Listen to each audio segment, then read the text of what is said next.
méthode donne lieu à des succès, mais pouvoir aussi corriger lorsque l'on se rend compte que les recettes du passé ne fonctionnent pas, en tout cas ne fonctionnent pas à la hauteur de nos attentes. Et changer le logiciel, c'est d'abord changer le logiciel dans nos têtes et dans nos cœurs. C'est cette conviction que le partenariat d'égal à égal ne peut pas être simplement un mot ou un élément de langage. Ça doit être un partenariat d'égal à égal empreint de sincérité, fondé sur l'intérêt mutuel et fondé aussi sur notre perception commune que le monde se transforme sous nos yeux. Le changement climatique ébranle tous nos repères. Nous mesurons bien qu'il n'est plus possible d'user et d'abuser des ressources naturelles à l'extrême parce que nous voyons bien que nous sommes au bout de ce modèle et cela emporte des conséquences. Ce qui autrefois était considéré comme un déchet est aujourd'hui une ressource. C'est le développement de l'économie circulaire. Et dans le même état d'esprit, la transformation digitale nous bouleverse et nous sommes en train de mesurer que sous nos yeux, le pétrole de demain est probablement la donnée digitale. Et il sera important pour nous collectivement de ne pas commettre les erreurs commises dans l'enceinte du changement climatique en ne martyrisant pas les données personnelles et en trouvant le chemin grâce à des valeurs partagées pour à la fois permettre l'innovation, permettre le développement, permettre le progrès grâce à la transformation digitale et aux ressources digitales, mais dans le même temps avoir cette vigilance de la dignité des personnes, de la vie privée, des droits fondamentaux, des libertés pour bâtir ce modèle commun au départ duquel nous pourrons tenter de progresser ensemble. Le nouveau paradigme, c'est bien sûr, c'est le sens de Global Gateway, miser sur des infrastructures durables, des infrastructures qui renforcent la résilience. Ce nouveau paradigme, c'est faire confiance au secteur privé, développer de nouveaux instruments financiers. Ça a été le sens de ce sommet il y a quelques mois à Bruxelles entre l'Union africaine et l'Union européenne, où nous avons pu dessiner les contours d'une approche différente, ambitieuse, nouvelle, réaliste également. Il nous appartiendra pas seulement de s'accorder sur des déclarations communes et généreuses, mais de le mettre en œuvre et de développer cette culture de l'évaluation régulière pour s'assurer que les mots sont suivis d'effets tangibles, ressentis par nos citoyens partout dans le monde et par nos populations. Ce nouveau paradigme, c'est aussi le sens de l'engagement de l'Union européenne pour continuer à travailler sur la restructuration des dettes qui accablent les pays africains, qui limitent et rétrécissent des marges de manœuvre. C'est le sens aussi de notre ambition d'être engagé avec le Fonds monétaire international pour faire en sorte que l'on puisse davantage réallouer les droits de tirage spéciaux. Et au-delà des progrès qui ont été réalisés, il y a certainement encore, de mon point de vue sur ce sujet, des pas additionnels qui vont être nécessaires. J'avais promis d'être bref, je veux me tenir à cette promesse et je viens à la conclusion avec cette pensée que je souhaite partager avec vous. C'est un homme empreint de sagesse et sa vie a marqué l'humanité, Desmond Tutu, qui indiquait avec des mots justes que le seul moyen d'être en sécurité, c'est d'être ensemble. Et il ajoutait que le seul moyen, en fin de compte, d'avoir de la prospérité, c'est d'être ensemble. Et finalement, être humain, c'est appartenir à cette même famille, c'est être ensemble, c'est prendre soin les uns des autres, prendre soin les uns des autres. C'est vraiment le vœu que je forme en ce lancement des journées du développement. Mobilisons nos intelligences collectives pour bâtir ensemble dans le respect de nos histoires, dans le respect de nos traditions, mais aussi dans une volonté commune de bâtir un monde plus juste, plus solide et plus prospère. Merci à vous.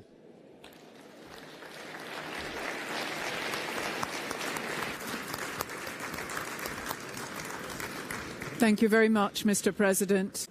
I would like now to invite Mr. Nana Akufo-Addo, President of the Republic of Ghana, to the stage, please.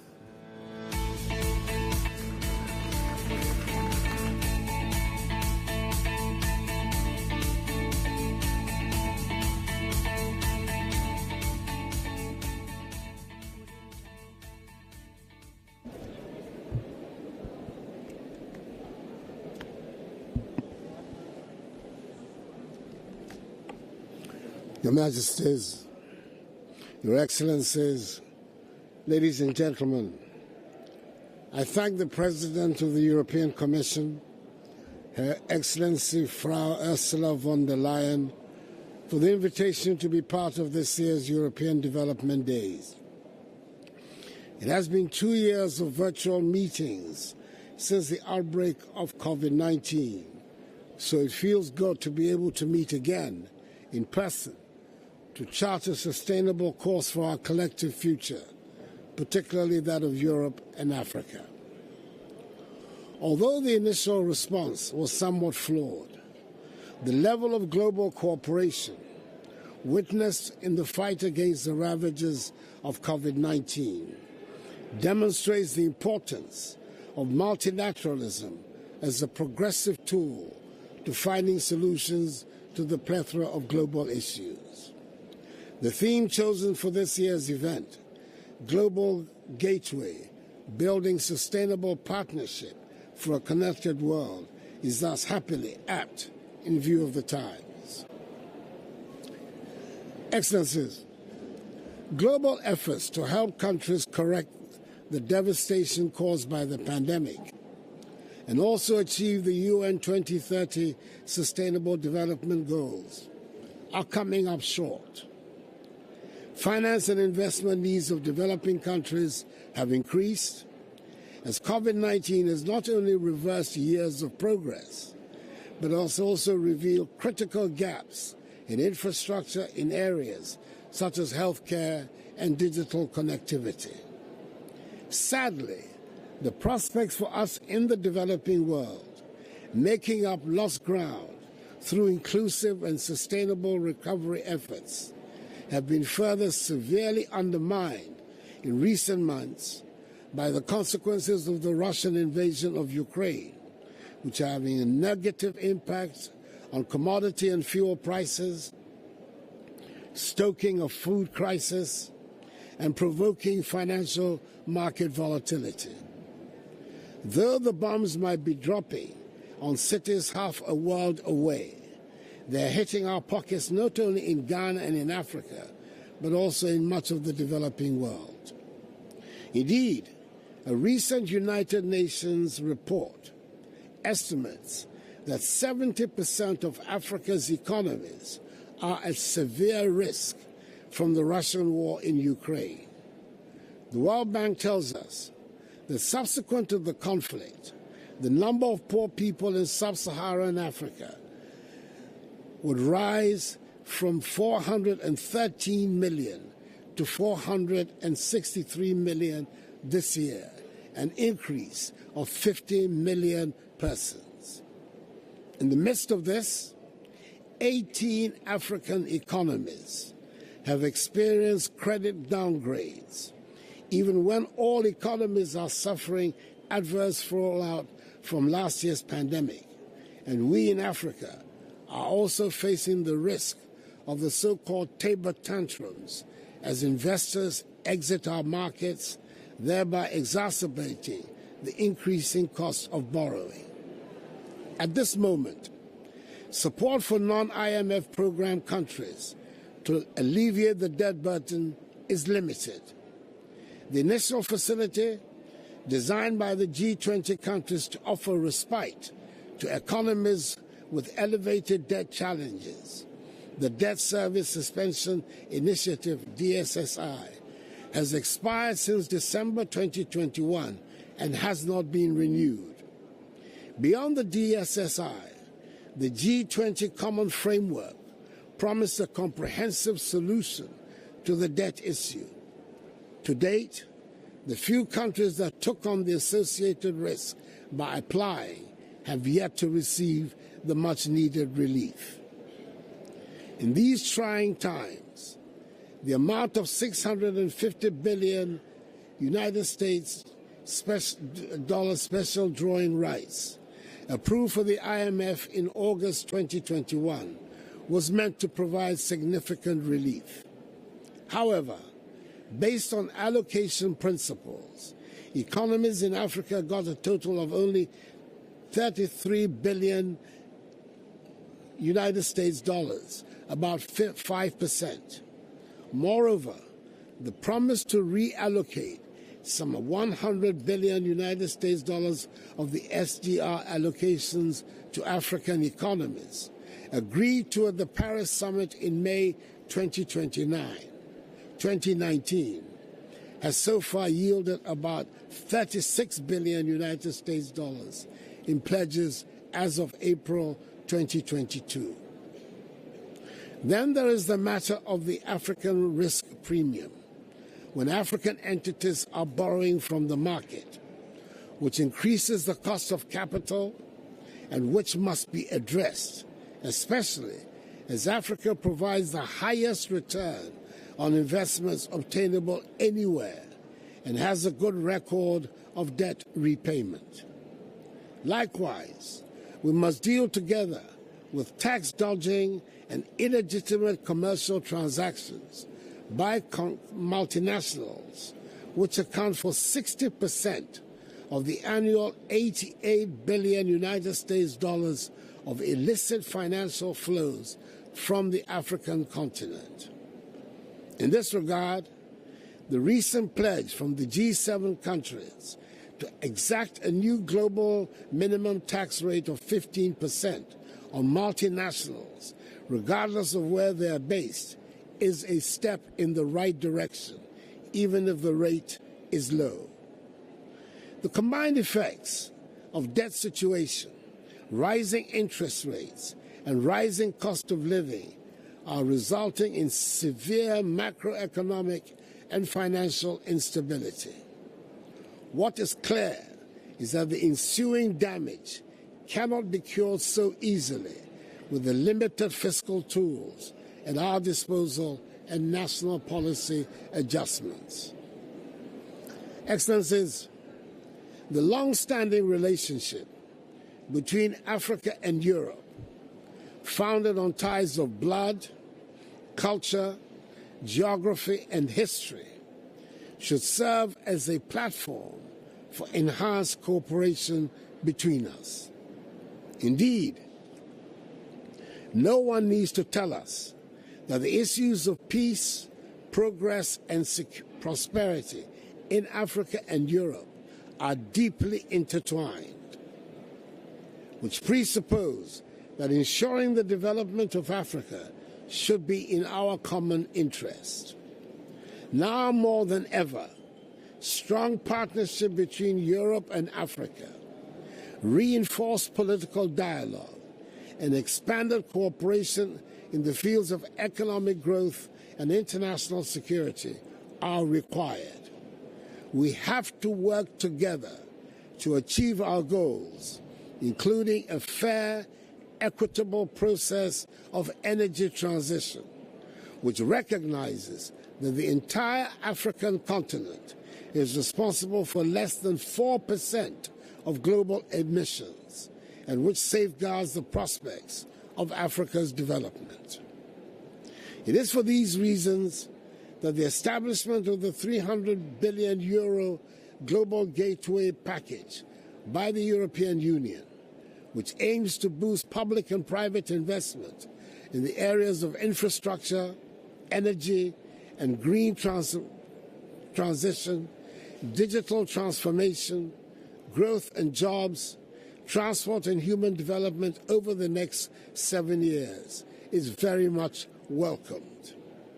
This package must be innovative in its approaches to infrastructure investments and financing, and should be characterized by demand-driven projects which deliver on African-defined priorities. I'm hopeful that over these 2 days, the series of high-level panel sessions and debates framed around the 5 key investment areas of Global Gateway, that is digital, climate and energy, transport, health, education and research, will produce outcomes that will prove beneficial in the successful implementation of infrastructural developments across Africa.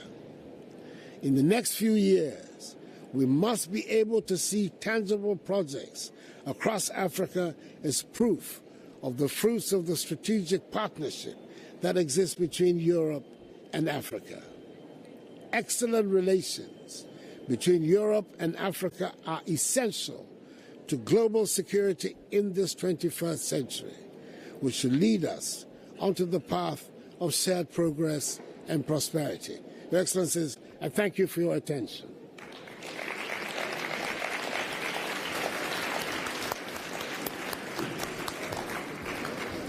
Thank you, Mr. President. Thank you very much. Ladies and gentlemen, now please welcome Mr. Mohamed Ould Ghazouani, President of the Islamic Republic of Mauritania.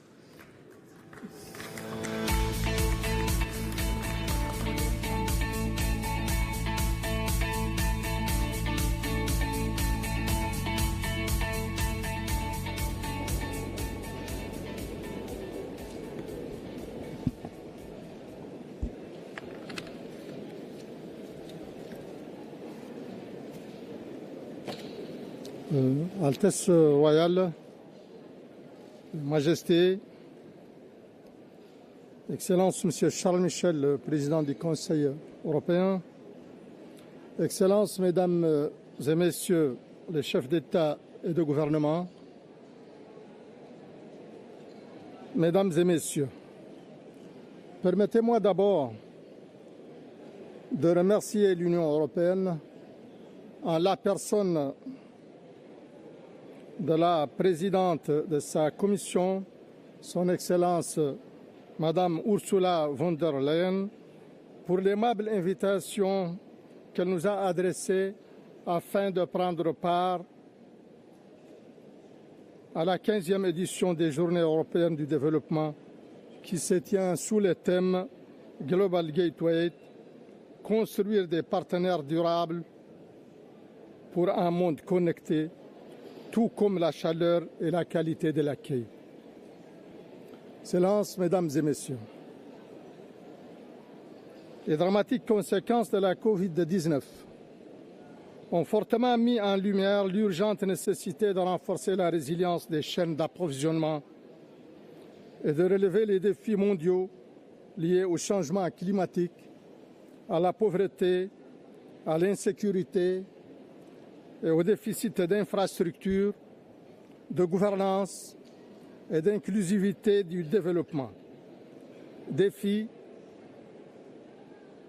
que la guerre en Ukraine est venue fortement exacerber en perturbant les chaînes logistiques d'approvisionnement, occasionnant ainsi une très forte hausse des prix des denrées alimentaires et des produits énergétiques.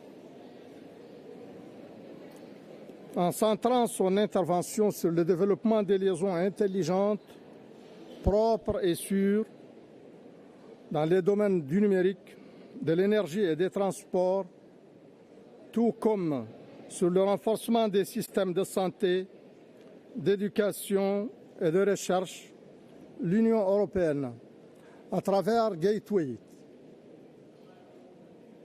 affirme résolument sa volonté de contribuer efficacement à relever tous ces défis. Ces priorités sont aussi celles du continent africain.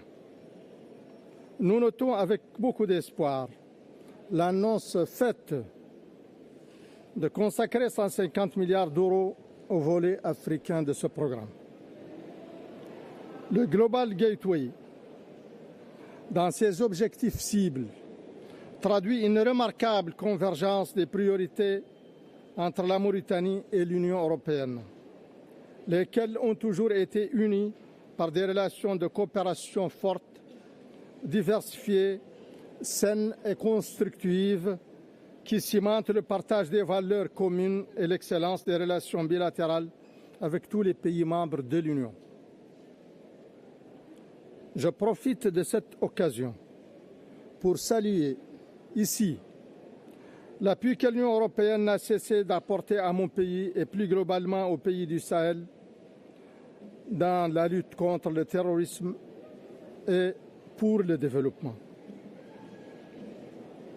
Excellences, Mesdames et Messieurs, jouissant d'une excellente position stratégique, ouverte sur l'Europe et charnière entre le Maghreb et l'Afrique subsaharienne, la Mauritanie en raison de son immense potentiel de ressources minières, énergétiques, halieutiques et agropastorales, ainsi que ses énormes besoins en infrastructures, en développement de la santé, de l'éducation et en renforcement de résilience économique et sociale, trouve dans le Global Gateway une opportunité de premier ordre et œuvrera résolument pour devenir un partenaire essentiel dans sa mise en œuvre. La Mauritanie, pays de paix et de stabilité, est un ami fiable de l'Union européenne. Elle a fait du développement du capital humain, de la lutte contre la pauvreté, la marginalisation et la précarité un important pilier de sa stratégie de développement national, consacrant à la santé, à l'éducation et à l'amélioration des conditions de vie des plus démunis une attention particulière et des moyens de plus en plus importants. Cependant, en fournissant d'énormes efforts pour améliorer les conditions de vie de nos citoyens les plus démunis, nous avons veillé à respecter les exigences d'une politique budgétaire responsable, tout comme nous avons œuvré à consolider l'ancrage de l'état de droit, des libertés individuelles et collectives et de la bonne gouvernance. En outre, mon pays s'est fortement engagé dans la lutte contre le changement climatique, la sécheresse et la désertification. Nous venons ainsi de réviser notre contribution nationale climat. Et bien que nos émissions de gaz à effet de serre soient très marginales, nous prévoyons de les réduire à l'horizon 2030 de 11% par rapport à 2018. Excellences, Mesdames et Messieurs, la Mauritanie s'est fixée comme ambition de se positionner en acteur important dans la transition énergétique, en augmentant son mix énergétique et en exploitant son potentiel d'énergie renouvelable. À cet égard, le lancement d'un ambitieux et important programme de développement de l'hydrogène vert pour offrir une source alternative et durable d'énergie propre constitue une importante opportunité de coopération avec l'Europe, renforcée davantage par notre proximité géographique. Parallèlement, nous avons adopté des orientations stratégiques axées sur le développement du numérique, auquel vient d'être récemment dédié un département ministériel à part entière. Les infrastructures et les secteurs productifs, le renforcement de notre secteur privé, la promotion des partenariats publics-privés, l'amélioration du climat des affaires en rendant notre code d'investissement de plus en plus attractif, la transformation en profondeur de certains secteurs clés comme l'agriculture, l'élevage et l'industrie. Mesdames et Messieurs, nous sommes conscients qu'en ces temps difficiles d'insécurité et de dérégulation des marchés, nous avons plus que jamais besoin de partenariats solides, ancrés dans les valeurs partagées pour transformer ces innombrables opportunités en outils de croissance et de réduction de pauvreté. Pour terminer, je voudrais saluer le leadership de leur Excellence, M. Charles Michel et de Ursula von der Leyen pour le lancement de cette importante initiative de Global Gateway et réaffirmer dans le même temps ma ferme volonté d'œuvrer à consolider et diversifier davantage les relations qui unissent mon pays, la Mauritanie, à l'Union européenne. Et je vous remercie.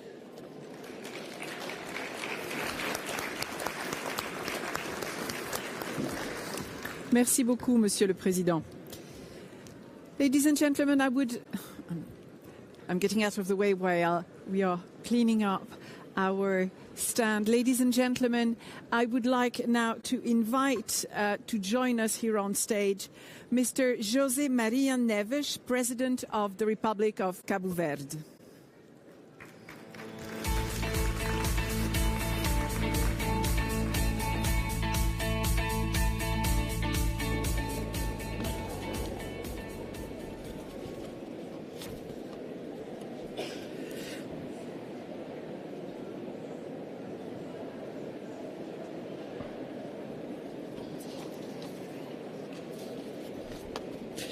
Suas Majestades, Senhores Presidentes, Senhores Primeiros Ministros, Senhores Altos Dignatários das instituições da União Europeia, distintos participantes, minhas senhoras e meus senhores. Começo por felicitar a Comissão da União Europeia por esta louvável iniciativa que se repete anualmente e com o mesmo sucesso desde 2006. Os laços de Cabo Verde com a União Europeia e os seus Estados-membros remontam aos tempos da independência e foram se revelando essenciais para o desenvolvimento do meu país. São relações que foram crescendo e amadurecendo a ponto de ter atingido em 2007, com a parceria especial, um patamar qualitativamente diferente, graças ao reforço da credibilidade e da imagem internacional do país. Cabo Verde é um país africano comprometido com a promoção e defesa da paz, do Estado de Direito, da legalidade internacional e dos direitos humanos, que aposta no multilateralismo e na busca de soluções negociadas para as questões globais e os diferentes. É parte integrante de um continente que ainda não é um ator relevante na arena internacional e que tem que acelerar o passo e romper com as amarras e os constrangimentos existentes que limitam o seu processo de desenvolvimento para poder desempenhar um papel mais importante nesta nova ordem mundial em formação. A África dispõe de recursos abundantes, terras aráveis, população jovem, dinâmica e talentosa e uma diáspora cheia de competências. O continente tem instrumentos de ação, nomeadamente a Agenda 2063, que tem de ser cumprida, apesar da fragilidade das suas instituições e da diversidade e da complexidade dos contextos, se quiser afirmar-se como parceiro forte e credível da União Europeia e de outros espaços geopolíticos. Cabo Verde coloca as pessoas no centro de todas as suas preocupações. É um país de instituições sólidas, credíveis e alicerçadas na boa governança, na transparência e que visa o crescimento inclusivo e ambientalmente sustentável. Cabo Verde é um dos países mais fortemente atingidos pelas consequências da Covid-19 e está entre os mais afetados pelas alterações climáticas. Se a contribuição desses pequenos estados na carbonização da economia é desprezível, os impactos sofridos são devastadores, desde o aumento da desertificação e da aridez, da degradação do solo e perda de biodiversidade, escassez dramática de chuvas e tempestades intensas. Por outro lado, as especificidades de Cabo Verde como pequeno estado insular e os avultados custos de infraestruturação inerentes demandam por uma discriminação positiva com soluções diferenciadas e inclusivas, apelando para a possibilidade de se consagrar uma atenção particular a um pacote de investimento Global Gateway África-Europa, para os pequenos Estados insulares em desenvolvimento, por um lado, e a adoção do Índice de Vulnerabilidade Multidimensional como critério de acesso ao financiamento dos Objetivos de Desenvolvimento Sustentável, bem como medidas de facilitação do comércio e de alívio da dívida externa, por outro. Cabo Verde realça a importância da iniciativa relativa ao estabelecimento de parcerias diferenciadas da União Europeia com os países de rendimento médio no quadro desta nova abordagem desenvolvimentista da União e reitera o seu profundo interesse em participar ativamente nesta iniciativa. Realço igualmente a importância do reforço de ações conjuntas nos domínios da segurança e estabilidade, atendendo aos desafios securitários crescentes na região oeste africana, bem como no Golfo da Guiné. Reafirmo a importância do aprofundamento das relações econômico-comerciais entre Cabo Verde e a União Europeia, com destaque para o pilar da convergência técnica e normativa e a dinamização de ações nas áreas da economia azul, economia verde, digitalização, crescimento inclusivo e emprego, saúde e investigação. Sempre é possível inovar quando existe vontade política e confiança entre as partes. Muito obrigado.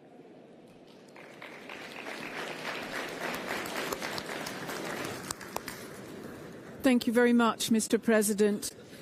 Ladies and gentlemen, I now would like to give the floor to Ms. Sara Kungogelwa Amadila, who's the Prime Minister of the Republic of Namibia.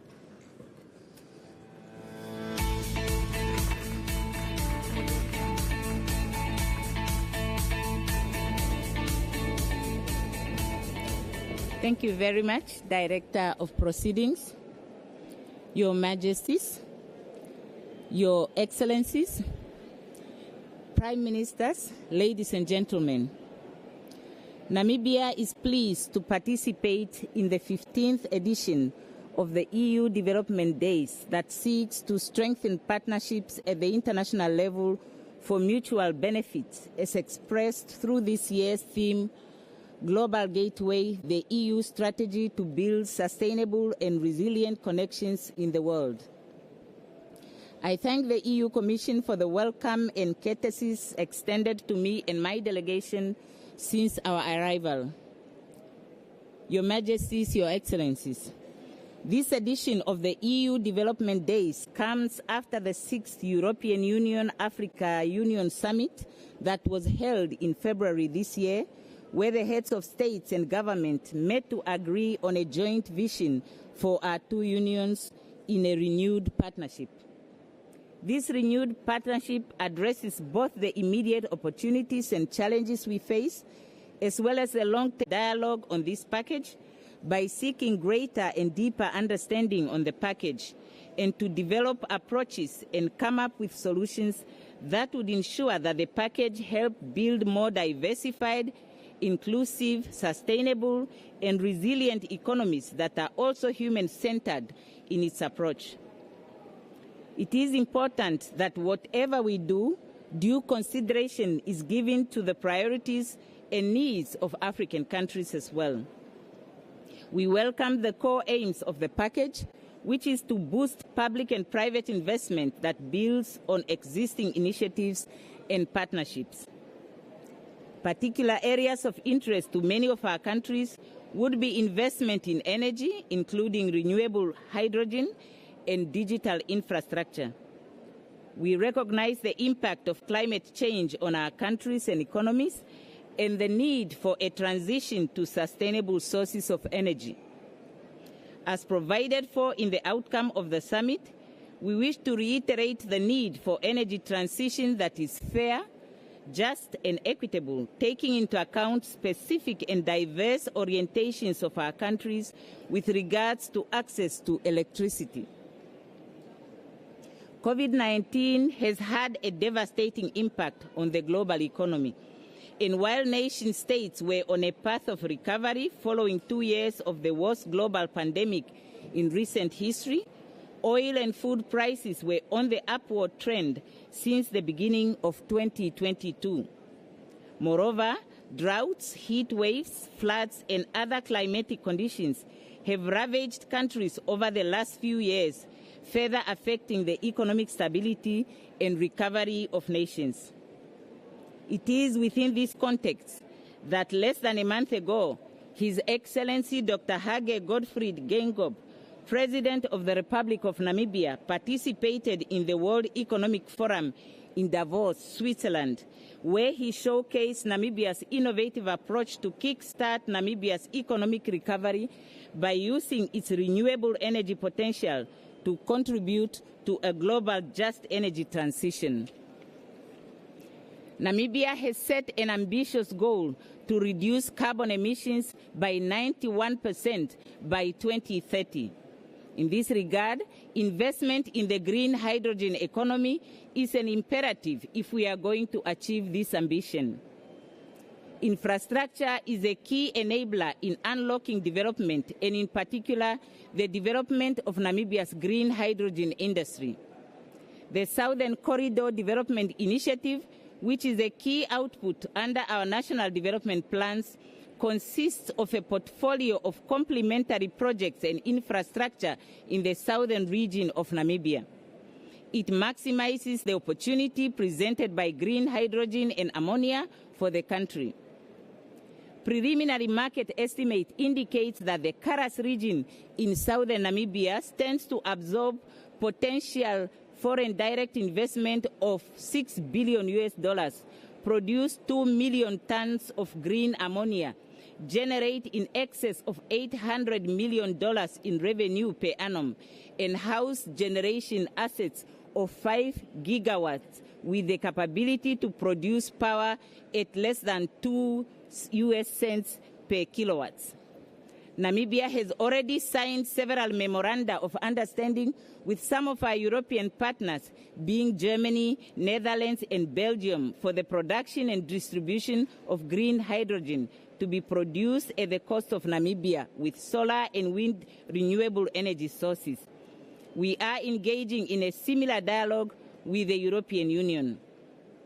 Namibia's Ports Authority has set aside 350 hectares of land at the port of Walfish Bay for the allocation of green hydrogen-related industries.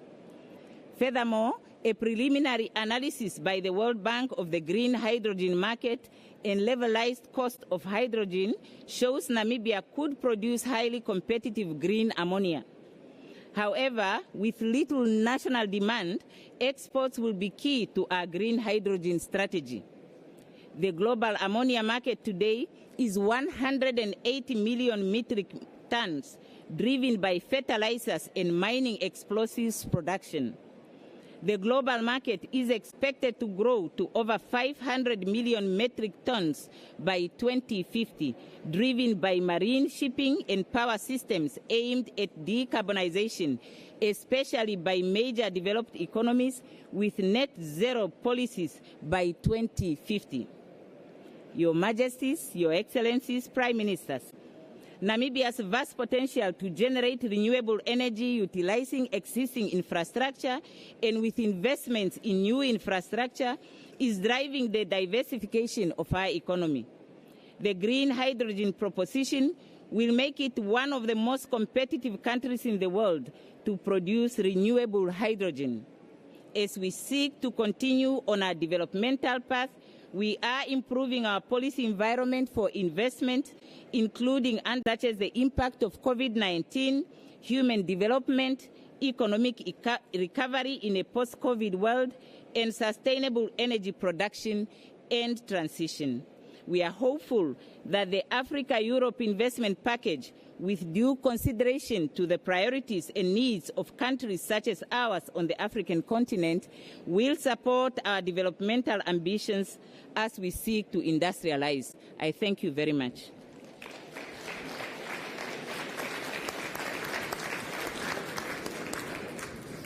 Thank you very much, Madam Prime Minister. Ladies and gentlemen, I have now the pleasure of welcoming Mr. John Briceño, Prime Minister of Belize.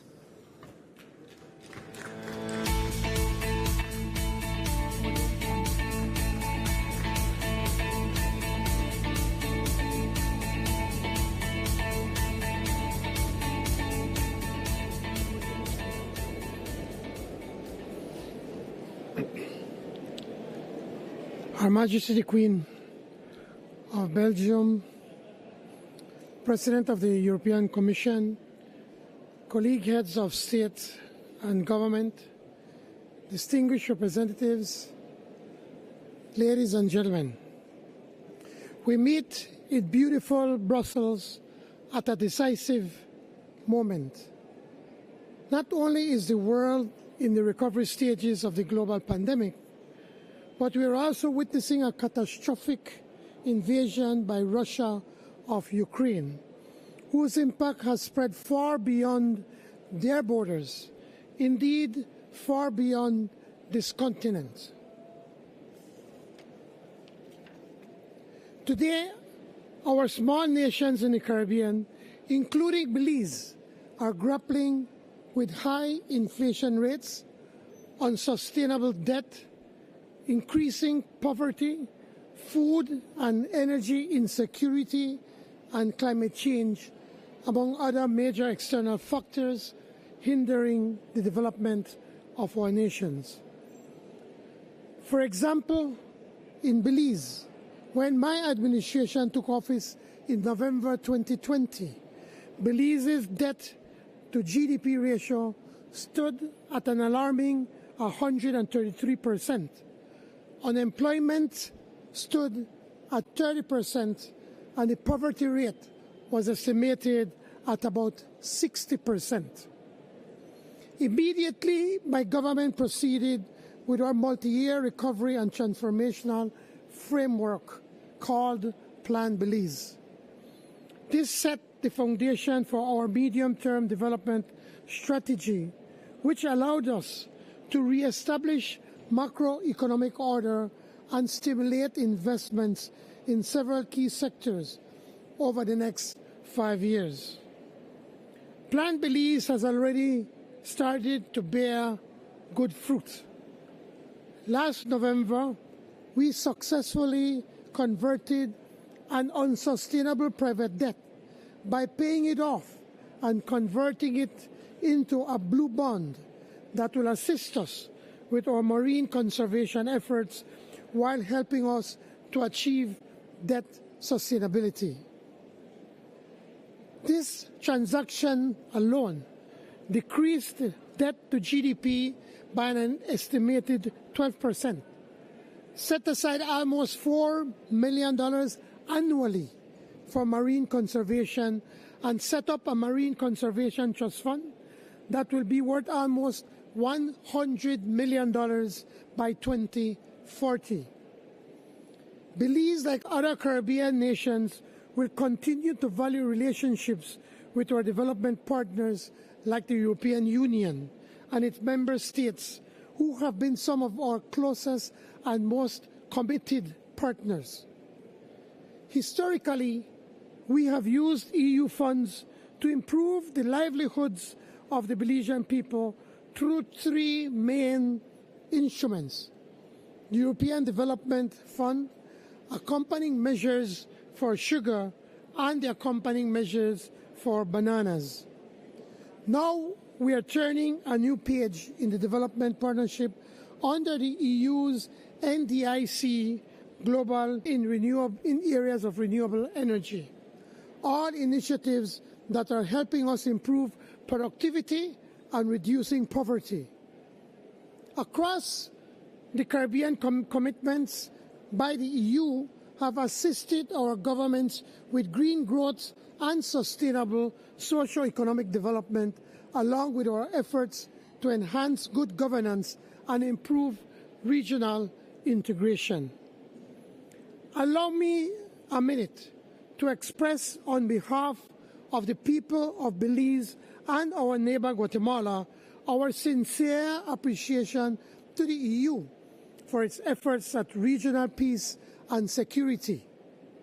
Your commitment to the Culture of Peace program and in our efforts to find a peaceful and lasting resolution of the Guatemala's unfounded territorial claim to Belize territory is invaluable and continues to be important. Like you, we desire to live in peace. For this reason, we strongly condemn what is currently occurring in the Ukraine. We applaud measures by the EU to bolster their support for the Ukrainian people. Excellencies, Belize, like the rest of the Caribbean, is working towards meaningful, sustainable development and the economic transformation of our people. To this end, we will continue mobilizing resources and expertise that will help with the advancement of our people. We look forward to the support and engagement of our EU counterparts, especially as we seek to address global inflation, food security, and energy security. But any talk of the future would be deficient without addressing the very real threat that persists at this very moment. To truly embody the forum's global gateway strategy, we need to address global inflation and condemn the geopolitical tensions that threaten to diminish global connectivity and the investments we have made in driving innovation. As we come together at this 15th European Development Days Forum, let us ensure that our dialogue is fruitful, our outcomes effective, and our alliances enduring. The people we represent and the global community of which we are all a part of are counting on us to turn our words into action. Thank you very much.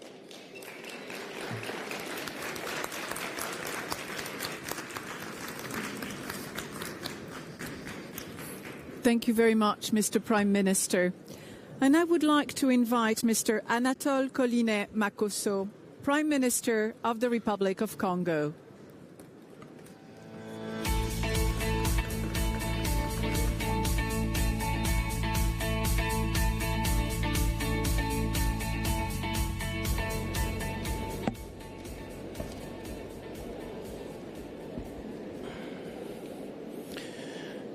Sa Majesté la Reine de Belgique, Sa Majesté le Roi du Lesotho, Excellences, Messieurs les chefs d'État, Monsieur le Président du Conseil européen, Madame et Messieurs les Premiers ministres, chefs du gouvernement, distingués invités en vos rangs, grades et qualités, Mesdames et Messieurs,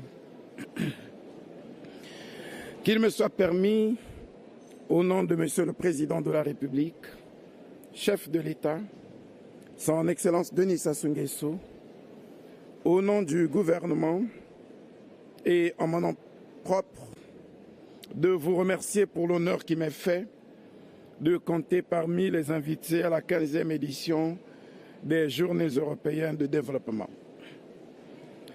Cela témoigne de l'excellence des relations de coopération entre le Congo et l'Union européenne. À vous, Madame la Présidente de la Commission, aux membres de la Commission et aux autorités gouvernementales du Royaume de Belgique, j'exprime ma profonde gratitude pour l'accueil chaleureux que vous avez bien voulu réserver à moi-même et à la délégation qui m'accompagne. Leurs Excellences, Messieurs les chefs d'État, Mesdames et Messieurs, la stratégie Global Gateway est un partenariat de type nouveau qui définit les contours du monde à venir, un monde plus juste, un monde plus solidaire, un monde plus uni. Je puis vous assurer que le gouvernement de la République du Congo souscrit à cette ambition programme en ce qu'il répond d'une part à la vision que le Congo a toujours eue de la coopération internationale et d'autre part aux objectifs stratégiques du projet de société de son Excellence Monsieur le Président Denis Sassou Nguesso, intitulé « Ensemble poursuivons la marche » et formalisé dans notre plan national de développement 2022-2026 avec ces 6 axes prioritaires que sont l'agriculture, le numérique, le tourisme, l'immobilier, l'industrie et les zones économiques spéciales. La convergence d'objectifs entre notre plan national de développement et le programme Global Gateway va constituer, j'en suis convaincu, ce qui peut être considéré comme un co-développement exponentiel.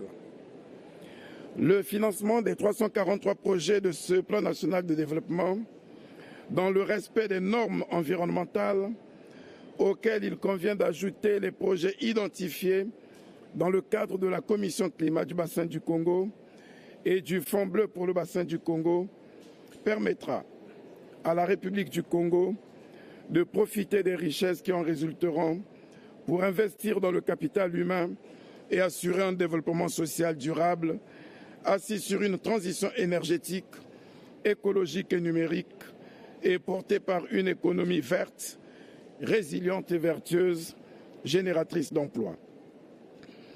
Mesdames et Messieurs, distingués invités, la nouvelle stratégie européenne de partenariat s'appuie sur des valeurs démocratiques, environnementales et sécuritaires que nous avons en partage. Valeurs qui ont parfois été mises à mal, au point de mettre souvent les États et les peuples dans un face-à-face duelliste aux conséquences incalculables pour l'humanité, dont la crise alimentaire suicidaire que nous connaissons actuellement. Il nous revient à nous tous, partenaires engagés dans cet ambitieux programme Global Gateway, de puiser dans notre passé commun davantage d'enseignements pour transcender avec davantage de sagesse ce face-à-face souvent conflictuel, duelliste et destructeur pour construire désormais un côte-à-côte consensuel, dualiste et prometteur.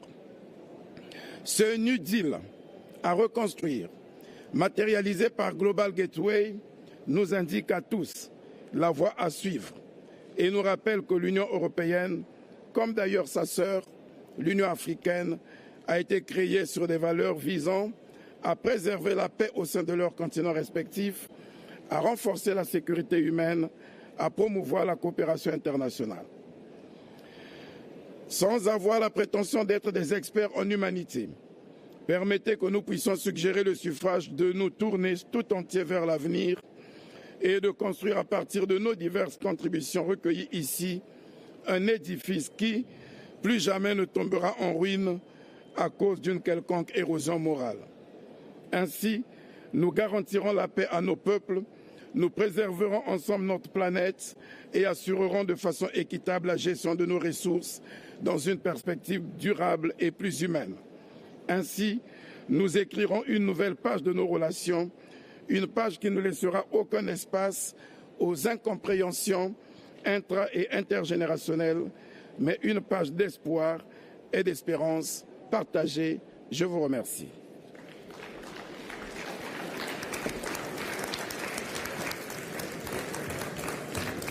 Merci, Monsieur le Premier ministre. Ladies and gentlemen, I would now like to invite you to welcome Mr. Aziz Akanouche, Head of Government of the Kingdom of Morocco.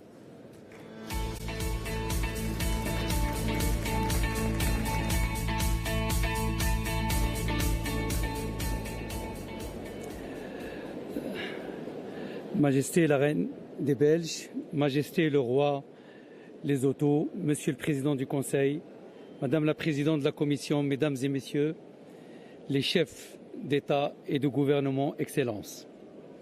Permettez-moi avant tout de vous dire mon réel plaisir de participer à vos côtés aujourd'hui aux travaux de ce sommet important. Les crises successives n'ont laissé au monde aucun répit. Une pandémie globale unique dans l'histoire, une inflation galopante des matières premières, une pression sans précédent sur les énergies et un réchauffement climatique qui promet des défis paradigmatiques. Plus que jamais, nouer des relations solides entre partenaires fiables est nécessaire pour tous. La prospérité des nations n'a jamais été aussi interdépendante.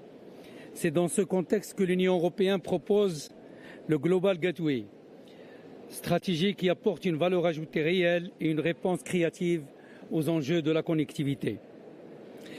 Je veux ici rendre hommage à Madame Ursula von der Leyen, présidente de la Commission européenne, pour l'ambition et la vision qu'il démontre à travers ce plan stratégique.